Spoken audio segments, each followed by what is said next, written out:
వస్తున్నటువంటి ఒక పరిస్థితి. కాబట్టి బొద్దింకలు తిరగబడుతున్నటువంటి సమయం ఇది. ప్రశ్నిస్తున్నటువంటి సమయం ఇది. ప్రశ్నిస్తుంది. ప్రశ్న అంటే ఎవరో ఒక ఆయన ఛానల్కో లేకపోతే ఒక ఆయన ఇంకో దానికో సంబంధం అనుకోకండి. ప్రశ్న సోహం అనే ప్రశ్న భారతీయ తత్వశాస్త్రం గురించి అంతా చెప్తుంటారు. సోహం దీంట్లో చెప్పొచ్చు నేనెవరు ఏంటి అని. సోహం అంటే ఇది కాదు అది కాదు ఇది నా ఇది నాతి అన్నాడు. అది కాదు ఇది కాదు ఏది కాదని. ఏది కాదంటే ఎట్లా?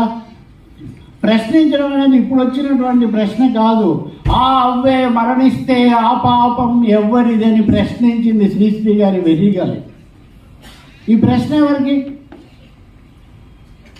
ప్రశ్న అడగడం అన్నది మీరు ప్రశ్న ఏ ప్రశ్న అయినా కూడా నీవే చెప్తే ఇంకా పరీక్షకు అర్థం ఉంది.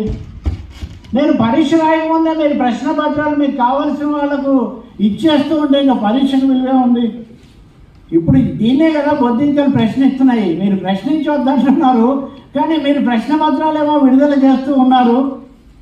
ఇది ఎక్కడ న్యాయంలో బాబు అని అడుగుతున్నారు. కాబట్టి ఇప్పటి సందర్భం ఎటువంటిది అంటే